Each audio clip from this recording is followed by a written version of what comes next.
right. Can you guys hear me? All right. Good morning, third hour. How are we today?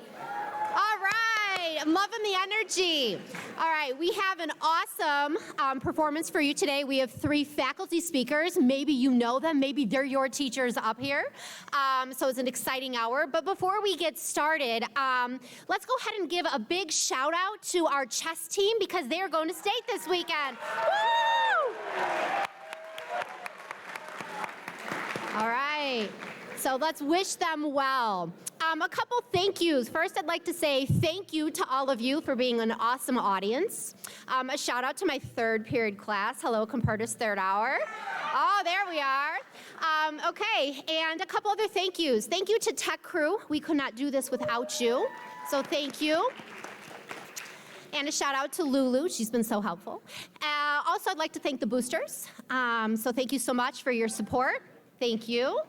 And then, of course, please thank your English teachers for bringing you to this awesome event. So thank you. All right.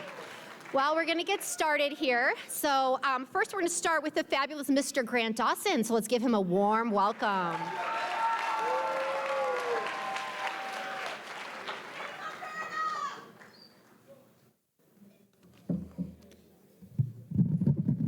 Hi, everyone.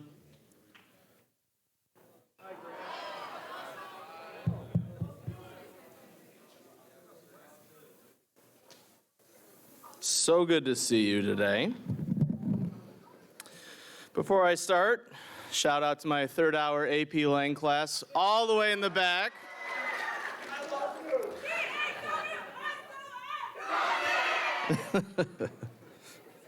Thank you so much. Also, it is Johan O's birthday today, so happy birthday. This is your birthday song. It doesn't last too long. Hey, so for Writers Week today, I am going to be reading a few things, mostly poems, but I don't really like to call them poems because I'm not that fancy, so they're kind of like prose, kind of poetry, so I'll just call them prosatry. So I have a few, some are serious, some are silly. I figure we'll start serious, then go silly, possibly go back to serious. Is that okay with all of you? Even if it's not, that's what I'm doing. So that's what we got. All right. So we'll start off serious. So this one is written for my wife. Yeah, she's great. This story is about, I wrote this 2 years ago during COVID, and her voicemail is, she recorded it on our honeymoon, and she couldn't stop laughing when she had to say her new last name. So you can kind of hear a little bit of a laugh in the voicemail. So this poem is about that voicemail. It's called Your Voicemail. Your voicemail was discussed over reheated coffee this morning. You thought it was recorded in an airport. We were newly married. I hated telling you that you were wrong. Not because I was angry that you forgot, but because I remember the Hawaiian road we drove on while you tried reciting your new last name. The windows were down, clean air, discovering. Out your window were great mountains covered in green, and we both stared.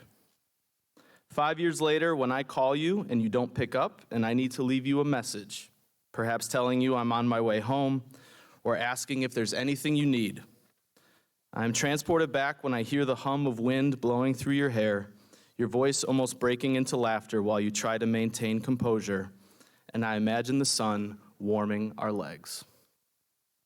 Thank you.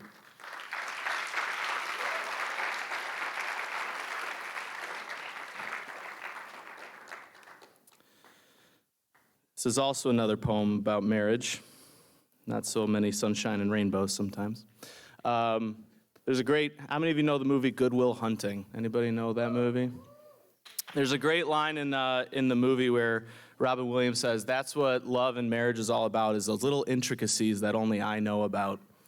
And so this is a poem about a little intricacy that every married couple shares where it's just the little things that piss the other person off. So this is my poem about that intricacy. Once again, for what must be the 75th time, you did not fully screw the cap onto the gallon of milk in our refrigerator. I know I am not perfect. There are mistakes I have made and will continue to make. Everyone in the world, since its beginning, has made mistakes. There probably was a caveman at some point a few millennia ago that didn't skin the saber-toothed tiger like he said he would, or hang his club where he was supposed to. But at the end of the day, the laundry list of problems that he dealt with included deadly bacteria, predators, mass extinction, tar pits, rival tribes that would murder to establish dominance and new leadership, and more saber-toothed tigers. But here I am, staring at my refrigerator, set to a perfect 37 degrees, my frosted mini-wheats sitting unmoistened in the cereal bowl on the kitchen island, looking at the goddamn milk cap sitting unscrewed again. Thank you.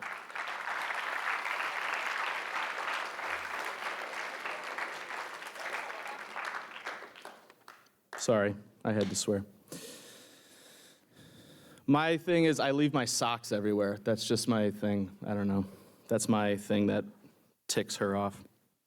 I'm a dad to one, soon to be two children. Yeah, thanks. So a few days ago, in my rhetoric of cinema class, I made a joke about my dad bod. And one of my seniors goes, "That's a mark of success." And I went, "Oh, really? Oh, wow, okay." So this is a very short poem. It's called Ode to the Dad Bod. You take my breath away. Not in the way that a sunset does, or a kiss from a lover does. Not in the way that a piece of art or a symphony in some concert hall does, or some great moment of enlightenment does. No, you take my breath away in the way that when I walk upstairs to teach my class, my Apple Watch buzzes and asks if I'm working out. Thank you.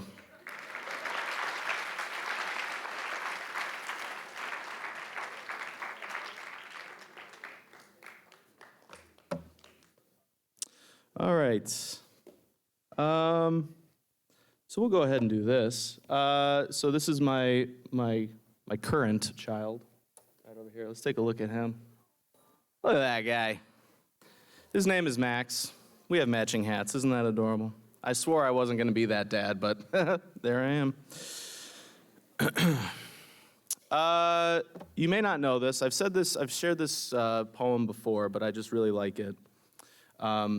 I have anxiety, and I know that some of you also do. And so about 4, maybe 5 years ago, it was really, really bad. I had anxiety. I had mild obsessive compulsive disorder. And with the help of an amazing doctor, I was able to really work through those things and come out really successfully. So I still am working through it. It's still something anybody that has anxiety knows it doesn't go away. It's not fixed, but you can just do the best that you can. Real quick, I do want to say, and this has kind of come up a lot lately because of COVID and everything being back in school. A lot of students have, in the past, have said to me that they're reluctant to go talk to someone because of their anxiety or their depression, whatever it may be. And it's just important that you go do it. One of the stigmas around taking care of your mental health is that it's a sign of weakness, and that is one of the, pardon my language, it's just one of the stupidest things to think, that it's a sign of weakness. It is, if anything, a sign of strength. So normalize mental health, go talk to someone, you will feel better about it.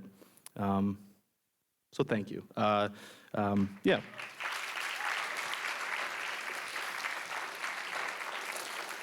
Please do. You will thank yourself for it. So this is a poem about how when my anxiety and my OCD was kind of at its peak, I wrote this poem as a letter to kind of my son, just to talk about it.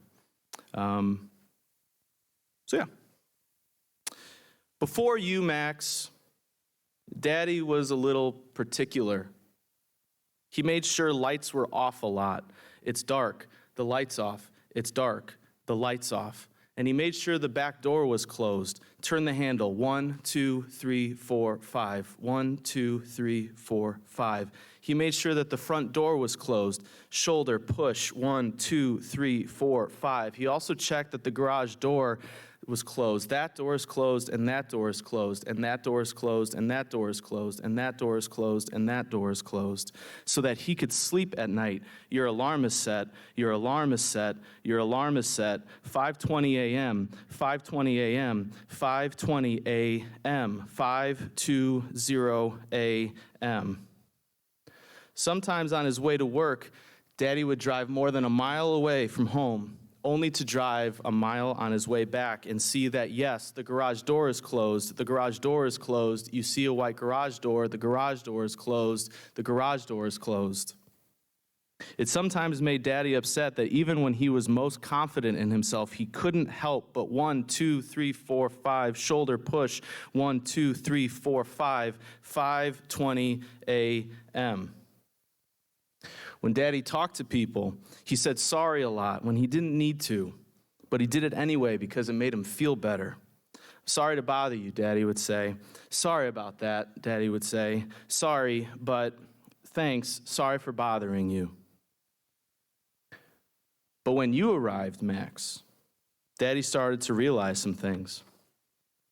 That counting is much better when he counts 1, 2, 3, 4, 5 little dinosaurs with you. Or 1, 2, 3, 4, 5, 6, 7, 8, 9, 10 little surfers with you. That alarms are pretty meaningless when he has you to wake him up at all hours of the night. That sometimes lights stay on all night, and that is okay. You also taught me that Cheez-Its belong in tea kettles, pretzels belong in refrigerator drawers, couches need accents of Crayola crayon, and poop sometimes doesn't end up in a diaper, it ends up in a bathtub. Even though he tries, this doesn't mean Daddy has it all figured out. Sometimes he still counts the front door, shoulder push, 1, 2, 3, 4, 5, before he puts you to bed or checks the garage doors. That door is closed and that door is closed. But sometimes Daddy also sings the same song to you twice before you go to bed. Not because he needs it to be perfect, but because you are. Thank you.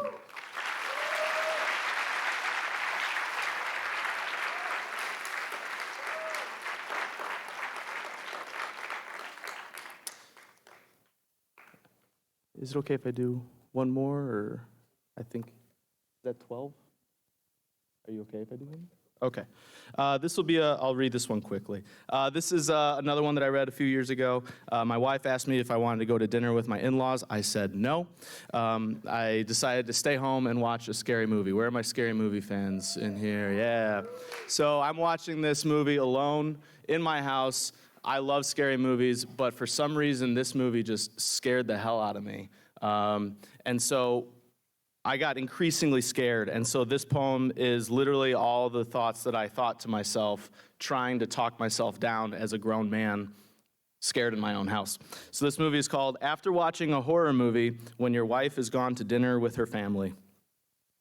Remind yourself that you are 29, almost 30. Arguably 1/3 of your way toward the sunset of your life. That fountain of blood you saw was as harmless as strawberry jam or strawberry syrup. Much better for ladling over ice cream than that bald man's head that looks like a jack-o'-lantern after the squirrels got to it. Yes, you did see leeches get funneled into a man's mouth so that he can excrete the life-giving elixir to the evil doctor. But realize you haven't had a visit to your doctor in over 3 years. You forgot her name, and you are only reminded of it when the immediate care told you last week. Is your doctor mad you didn't get a checkup? Maybe, but remind yourself that her practice is in Buffalo Grove, in a strip mall, next to a pizza place, a far ways away from the hellish sanitarium that you're currently seeing in the snow-capped mountains. There aren't leeches in Illinois, right? I mean, maybe, but not in Hoffman Estates, right? They're probably not native to Hoffman Estates. You've only seen a leech once in Minnesota on a family trip. Your father stepped on it to bait it on a fishing pole. When he lifted his foot, it had the Nike symbol imprinted on its body. The wooden floor by your kitchen island has always been creaky. The wooden floor by your kitchen island has always been creaky. The wooden floor by your kitchen island has always been creaky. Yes, the dark rooms you passed downstairs gave you a chill at approximately 9:12 p.m., but just jump your stairs 2 at a time to get upstairs quicker. Yes, it's totally normal for a grown man to jump steps 2 at a time to get upstairs quicker. Don't kill the cat when it meows unexpectedly by your leg. Try not to be too excited when your wife says she's on her way home. Definitely do not look at the time she texted you and extrapolate, accounting for the bad storm that is happening outside, what time she will arrive home. Also, stop thinking about the storm that is happening outside your home right now. Play pop country music at your kitchen table because you totally want to hear it, not because you just saw a man pull his own face off like a bad Halloween mask. Don't be too excited when you hear the garage door open and the car door slam. Practice the question until you're a natural. How was your night, honey? Thank you.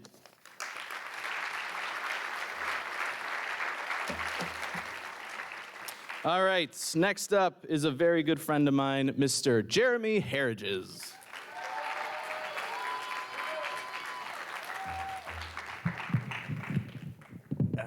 I'm going mobile. Some of you may not have had me as a teacher before, but there is a crew here that knows me very well. Shout out to my third hour sophomore honors English class. Now, anyone that's had me in the past or currently has me knows that if you want to get me distracted, all you have to start doing is talking about boxing. They knew it, right? Iowa too. Yeah, that works. There are a few things. So a little bit about boxing. I am going to be reading something about boxing today because that's what I did for 11 years. While not teaching, I moonlighted as a boxing writer for Fansided.com, and it was just something for fun, something for enjoyment, and it turned into more than that. Little by little, I had people reaching out to me rather than me reaching out to them saying, hey, I got this fighter, do you want to talk to him? And I always said yes. I never said no because I knew what it was like trying to get interviews in the past and having them say no. So now they started coming to me, and then there was more and more and more until it was about 2 to 3 boxers a day I was talking to, and in all sorts of weird times and places, and but it was great. The one thing I loved about boxing, beyond the sport itself, which there is a science to it, but beyond that, I really was intrigued by the life of a boxer, their story, and they all have one. I may have said this last year, but anyone that gets punched in the face for a living has an interesting story. That's not your typical job. And I loved it. I loved hearing what they had to say. I loved trying to get beyond the surface and into their lives and hearing about who they really are. Now, every time I would interview a boxer, it could go one of 3 ways typically. One, which was the most typical, it was just a little conversation. We would talk for 10 minutes. I'd ask questions, they'd answer, nothing too spectacular, and it'd be done. Or, this didn't happen a lot, but every once in a while, they were abrasive, let's put it that way. They would sit for, hours answering questions from media people like me, and they had had enough of it. So I'd come asking them questions, and they just wanted to be done. They didn't care who I was, what I had to say. They wanted to just get out of there. Those weren't fun. And the worst part was a lot of these were done on Zoom, and you can go watch them and see which ones really didn't want to talk to me because you could tell they didn't want to talk to me. Then there was the last one, which was also rare, but it did happen, which was we just clicked. I don't know what it is. There was a chemistry there between us, and it just worked, and they would just tell me whatever came to their mind and let me in. And I'm going to talk about one of those individuals today. And he's a character, probably the biggest character I've ever interviewed, but there's a person behind the character as well. And his name is Rolly Romero. If you ever look him up, he curses a lot. In fact, over the 2 or 3 years that I spent talking to Rolly off and on, whenever I had him on the phone, I learned from the first experience because my kids were playing in the play area next to my writing area. And, I had it on speaker, and I had a recorder at the time, this before I had everything figured out internally on my computer. And I start talking to him, and he starts, effing this, MFing that, and my kids are right there. And I'm like, off the speaker, put it out to my... And then my kids finally got to know Rolly as the guy who says bad words. And every time I had an interview with the boxer, my kids would ask, is it the guy that says naughty words? No, not. And then, yeah, I'm talking to the guy that says naughty words. They know Rolly. So this is about Rolly Romero. A little bit about him. The first time that I interviewed him, it was like a confessional. He told me in like 12 minutes about the story of how his father came to the United States from Cuba, how he was incarcerated, tortured, how he swam across Guantanamo Bay to freedom to get to the United States, growing up in North Las Vegas, watching his friends get murdered. What else did he talk to me about? He talked to me about the lost love of his life, how Floyd Mayweather prevented him from committing suicide. 12 minutes. That's what Rolly had to say. So we established a connection. His PR person's like, he never talked to anyone like that ever. A couple years roll by, and Rolly's got a fight coming up, and it was a tumultuous time. He was going up against Gervonta Davis, very good boxer. He lost by knockout, but he gave it his best. And he had a lot of stuff going on behind that. There were sexual assault allegations made against him. And he actually lost the opportunity for the fight while those assault investigations were taking place. No charges were ever filed. The person that made those allegations, I reached out and wanted to talk to them and hear their side of the story. Never got anything back, and the department never went there. So when I went into this interview with Rolly, I knew that at some point I'm going to have to bring it up, and I was interested to see how he would react to that.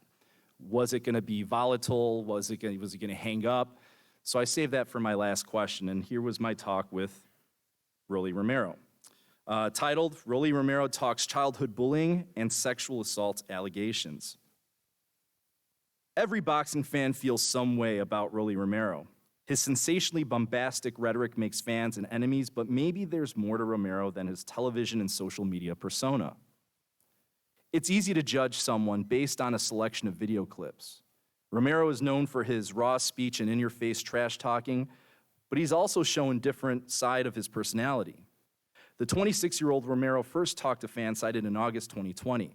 He shared the story of his father's perilous journey from Cuba to the U.S., his devastation from a lost love, and a cryptic account of how Floyd Mayweather saved his life. A year later, he revealed that he was involved in a car wreck before his bout with Anthony Yigit and had ankle injuries. The third time around, he provided more revelations for Fansided. Quote, I went in there against Yigit with a broken, my right hand was broken, right? Romero told Fansided. I hit this MFer, and I'm over there, it's like boom, boom. I'm over there with the jab, right? And like I said, Yigit a big dude. He came in, that fat MFer, and came in 5 pounds overweight, Like, that's not normal. I'm knocking out 140 pounders, right? So I hit him right there, and boom, I F up my effing hand, unquote. Romero went in against Yigit with a broken right hand and then broke his left on Yigit's head. He showed Fansided his ring finger, which sat significantly lower than the others. Romero once again used colorful language as he laughed, telling his Yigit story. His blunt style is one of his characteristics, but many fighters feel a schism between their private and public identities. Former WBC heavyweight champion Deontay Wilder believes Deontay and the Bronze Bomber are two different people. The Bronze Bomber allows him to be ruthless in the ring. Maybe that parallels Romero. Rolly is his nickname, but Romero's birth name is Rolando. Is there a difference between Rolly and Rolando? Quote, I mean, you ask 1,000 different people, you probably get 1,000 different answers, Romero said. So I mean, however, or it depends what side you get to know me. I mean, there's a side that you know, that people know me, and there's another side I don't let people know, or less like few know me, you know? And I mean, the people that know the real me, they'll tell you something completely different, unquote. According to Romero, the people that know him best would describe him as, quote, the smartest person they've ever met, unquote. That's more of a trait than a part of someone's inner being. In getting to know the real Romero, you have to go back to his childhood, which was traumatic. Romero grew up in a menacing North Las Vegas. He was a loner who was isolated and picked on by his peers. Quote, I never grew up with friends or anything, Romero said. I've always been by myself, even as a kid. You know, my dad always told me, if I'm gonna do something, do it alone, you know, but I was always, as a kid, like, I was socially awkward, unquote. As an adolescent, Romero struggled with his speech. That hindered his communication with others, which further isolated Romero. Quote, I couldn't speak as a kid, Romero said. They had to put me in speech classes and stuff, you know? So I had a hard time speaking and a hard time really expressing how I could, you know, what I felt and, you know, expressing really anything, you know? And I would get in trouble a lot because of it, unquote. Romero's peers proved cruel, and they bullied him because of his speech problems. He retaliated the only way he knew how, by fighting back physically. Quote, I got bullied a lot, Romero said with a shift in his voice. My entire middle school, man. I tell you like this, I was fighting every effing day. If you look at my middle school records, the effing thing, like I said, I'm not even effing exaggerating. I was like at least 30 fights in middle school. I would get in a lot of trouble, unquote. As Romero talked about the past, the pitch of his voice lowered and his pain and thoughtfulness showed through. It's not a side of Romero most people see. Despair, humiliation, lowered self-esteem are emotions Romero navigated throughout his life. He further detailed moments of his youth in school. Quote, I remember one time I effing knocked this kid right out, Romero recalled. This kid threw water on me. To this day, if somebody throws water on me, I will effing swing at them. I effing hate when people throw water on me. If they throw water on me and pat my effing head, I effing instantly turn around and want to swing at somebody, right? Unquote. That was Romero's 7th grade field day experience. Another day where he felt he needed to do battle against mean-spirited taunts at his expense. If you take a Freudian approach, it might not be that Romero hates water as much as the symbolic put-down of that action that left its mark. If you look closely at Romero between rounds during his bout, you won't see a trainer splashing water at him. All this took place before Romero put on a pair of boxing gloves. His enjoyment of the sport makes sense. Boxing is a way for Romero to take out his anger, and he's good at it. As good as he is with his fists, Romero now has the verbal tools to fight back. Just take a look at some of the things he said about his next opponent, Gervonta Davis. There's been plenty of back and forth between Romero and Davis in the lead up to their May 28 Showtime pay-per-view bout. The animosity between them is built over time. Romero was supposed to fight Davis in December 2021, but was replaced by Isaac Cruz after sexual assault allegations were made on social media against Romero. Romero released a message on Instagram proclaiming his innocence, and charges were never filed. He's back in against Davis, but Romero still feels the impact of that moment. Quote, the only thing that irks me is that I could have lost an opportunity and been out of the ring for multiple years, Romero said. I think it's effed up that I had to go through it, unquote. Romero continued, quote, I'm blessed I was found innocent of everything because in reality, that's effed up. Like, it couldn't just happen to me. It can happen to you. It can happen to Tank. It could happen to anybody, you know? And they did it with no probable cause or anything. They did it over an effing tweet with nothing backing it and no evidence, no nothing. Not even an effing screenshot that they even knew me. And I get taken off literally my legacy moment, unquote. It seems like the situation's over, but it remains with Romero. Yes, Romero is brash, boisterous, and sometimes crude. But behind the words, there's a person there too. It's easy to forget when you see an outrageous quote flying through the airwaves, but Rolly and Rolando are the same person. There are real feelings and real emotions, but but you just have to ask the right questions to gain access to the real Ramiro. Thank you.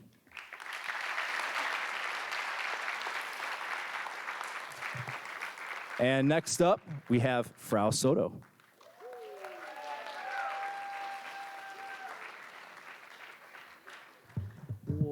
Hello. Bennett says I have to give a shout out to my German class up there. So hi, guys. There you go.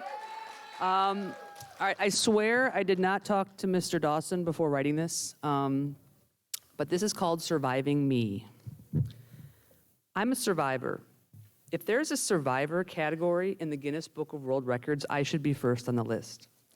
I mean, listen to some of the things I have survived: poisoning, AIDS, brain cancer, meningitis, lung cancer, pancreatic cancer, ovarian cancer, pulmonary hypertension, look it up, multiple sclerosis, and I'm pretty sure about cholera. And that's probably just scratching the surface. But really, I'm just a hypochondriac with OCD whose biggest health challenge has been surviving myself and my overactive brain.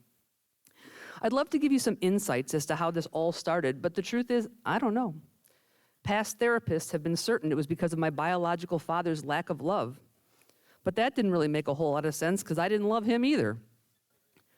My parents thought certain anxieties of mine might have been triggered by my evil 6th grade teacher. I mean, she did steal my yo-yo and try to hit me with her car once, but I don't think it was that either. Mostly, I think it comes from a genetic predisposition. My biological father didn't give me a whole lot of anything besides his own OCD, and the fact that I was an only child. Now, I'm not knocking being an only child.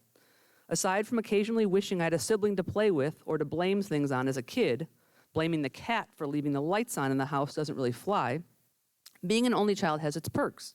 You get all the attention. You have no one to compete with. You usually wind up being good at talking to adults, making your own fun. But there are 2 pitfalls that come with being an only child that they don't tell you about and that you simply can't shake.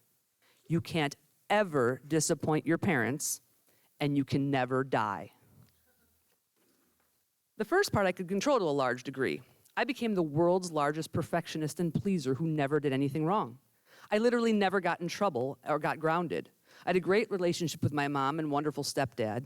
They never pressured me to be perfect or to get good grades. It was all me. But the one thing completely out of my control was the whole dying thing. And as people with OCD will tell you, you need control so that can really mess an only child up. Of course, I had no idea what OCD was at first. It came on in earnest when I was in about the 6th grade. OCD can manifest itself in many ways. Some people repetitively check things, like making sure the door is locked a certain number of times. It drives some OCD folks crazy when things that are supposed to be a certain way aren't, like cabinet doors left open or toothpaste in the wrong drawer. My mom was really hoping for excessive room cleaning. I decided on excessive hand washing. It started when my parents put down some poison in the corner of our pantry to kill some ants in our kitchen. They told me to avoid it. What they meant was, don't get down on the ground and lick it. What I heard was, if you open the pantry door or even walk into the kitchen, the poison will leap out of the pantry onto your hands, find its way into your mouth, and kill you where you stand. And I didn't want that to happen because then my parents would be super disappointed. So I washed my hands constantly. If I touched the TV remote, I'd go wash my hands. Then I'd change the channel and go wash them again. Fortunately, I lived in a day and age where there weren't 533 channels because I don't know how I would have survived that. And you can forget about touching doorknobs. Definitely needed to wash them then. That got tedious, so I resorted to only touching doorknobs I could open with a Kleenex. Then my parents got mad because I left Kleenex all over the house because obviously you couldn't use a Kleenex more than once since it was contaminated. Avoiding poisons in the teeny tiny corner of the pantry was becoming an exhausting job. Then AIDS hit the news. No one knew much about it at the time. It was just this mystery disease that was killing people. Mystery diseases are not good for a hypochondriac. Experts weren't quite sure how you got it for certain. Therefore, I was convinced it must be on pretty much every surface on the planet. It was at the park, it was at the school, and it was definitely on every public bathroom. If the poison had me washing my hands incessantly, this AIDS thing was next level. I didn't stop when my parents assured me that I couldn't get AIDS from a park swing. It didn't stop when my hands began to crack open and bleed, which made me even more afraid of getting AIDS because everyone knew you could get it through exchange of blood through open wounds. So I washed even more to ensure that no AIDS could get on my hand at all and make its murderous way into my open cuts. Now I realize this is all completely irrational. I knew it then too, but OCD does not care about your stupid rationality. I'm not sure why I stopped, but one day in 8th grade, I just decided it was too much work. Maybe I was tired of running to the sink and slowly turning my hands into hamburger meat. Maybe I was too embarrassed when people asked me why my hands were always so chapped. Maybe I hated when my parents made me sleep with hand lotion and gloves on overnight to heal my skin. Maybe it was because I made the volleyball team and it really hurt to hit a ball and crack your hands open. Maybe it was because my 6th grade teacher hadn't tried to hit me with her car in nearly 2 years, and my biological dad had lost custody and was out of my life for the most part. But the truth is, I have no idea. I wish I knew so I could help other people, but I just don't. I'd like to tell you that I was free after all that, and I was, for a while. My perfectionism, my grades, and sports kept me too busy to think about it. But in my adult life, it returned. Not in the form of compulsive hand-washing. This time, it was obsessive thoughts. I have since learned that that is what happens. You get the compulsive habits when you're younger, the obsessive thoughts when you get older. Yay! Obsessive thoughts are just mental hand washing with lye on steroids mixed with bleach and acid. Obsessive thoughts about your health and dying are even worse. If I read a horrible article or disease, if I read about a horrible death or disease or someone dying young, I was sunk. You know how people say, they say that people think they're invincible and then they don't believe anything bad can happen to them? Hypochondriacs are sure that everything bad is going to happen to them. Apparently, none of this was a red flag when I signed up for a communicable disease class to fulfill a science requirement in college. Stupidity is not a known side effect of OCD, but I certainly made a good case for it that time. I sat in that massive lecture hall with hundreds of students for a semester, looking at slides of various diseases and conditions, listening to people around me cough and sniffle and sneeze, getting itchier and sweatier by the moment. The final exam was in December, and when everyone was good and sick and hacking all over the lecture hall.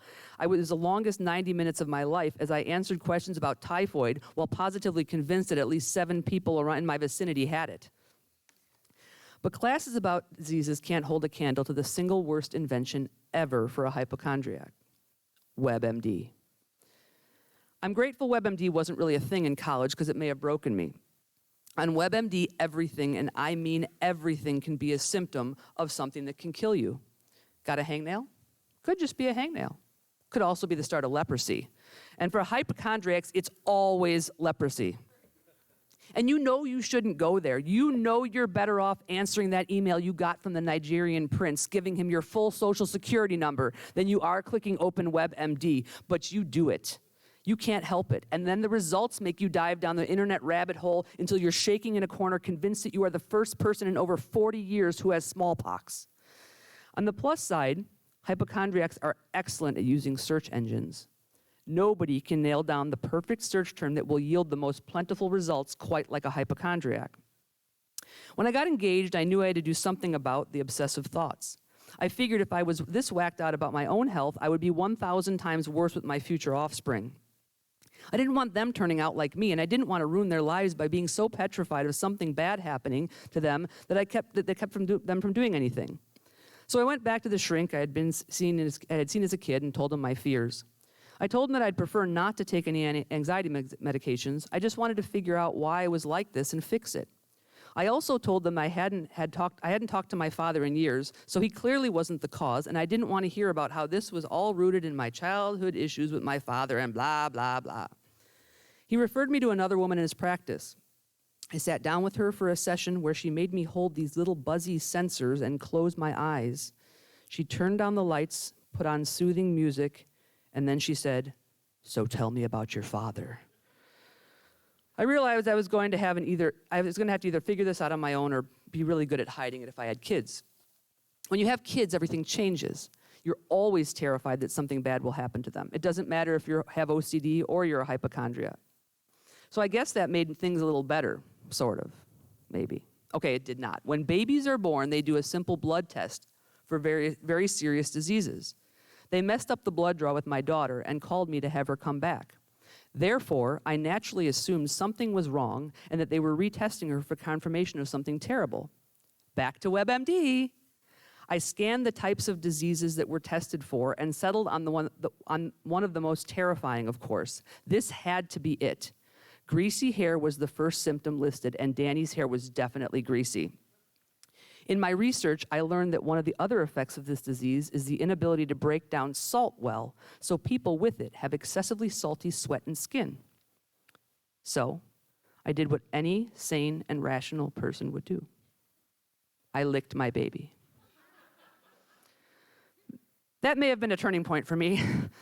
Danny was ultimately fine, and I realized that I couldn't go around licking my children for the rest of their lives. It could get really awkward at school functions and at their wedding. I realized that obsessive thoughts are just part of who I am, and I wasn't going to stop them. I just needed to find ways to let those thoughts roll off me more easily. I wasn't going back to the soothing dark room to talk about daddy issues. I don't say that to belittle therapy. It just wasn't the right fit for me. It worked when I was younger. It just wasn't what I needed now.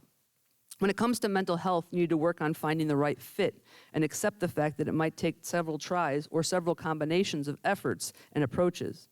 And then you need to not be embarrassed or afraid to get the help you need. Asking for or admitting you can't do it alone isn't weak, it's strong. If you were physically injured, you wouldn't perform surgery on yourself. Mental health is no different. I found that help with my regular doctor. I told her I liked who I was, that I loved my life, and that I didn't want medication that would change my personality. I just wanted and needed to change that little piece of me so it didn't become the whole of me. She convinced me to try a low-dose anxiety med that has changed my life. I was happier. Being worried and afraid all the time is exhausting and stressful. I'm the same me, only better, because I'm more relaxed. I've learned that despite occasional obsessive thoughts, I am a way more chill person than I thought. And I've learned that I can't be so afraid of dying that I forget to really live. Do I still obsess over the minor details sometimes? Sure. Do I still probably wash my hands more than the average person? Probably. Do I turn the sinks of public bathrooms off with my elbow? Good God, who wouldn't? Do I always have a bottle of hand sanitizer at the ready? Heck yeah. Do I still worry about something happening to my kids or me before they're ready? Of course. But I think that just comes with being a parent. Do I lick my children anymore? No. And I think for that we're all glad. I knew with absolute certainty that I was really better when COVID came, and I didn't freak out. The old me would have been in a corner in a fetal position for 2 years. Instead, I listened to the news, and I was okay. I was concerned, but it was healthier. I learned about the virus, but didn't let it consume me. And when they said we needed to make sure we carefully washed our hands, I was like, I've trained my whole life for this moment. I got this. Thank you.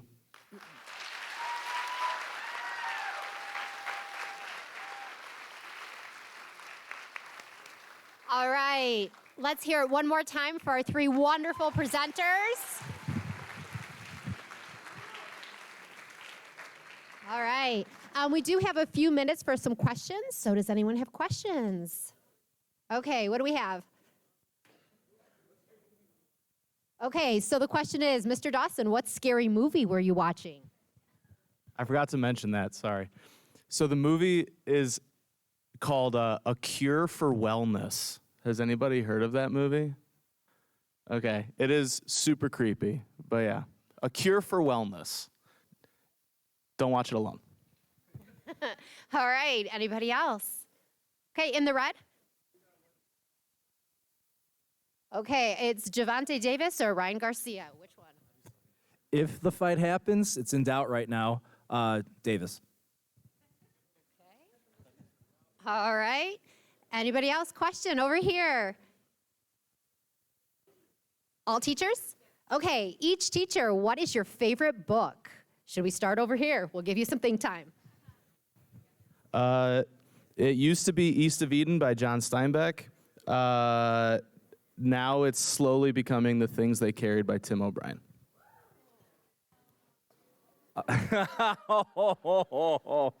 I would say One Flew Over the Cuckoo's Nest by Ken Kesey. I really don't know. It's too hard. Maybe I love All the Light We Cannot See, but it's too hard. All right.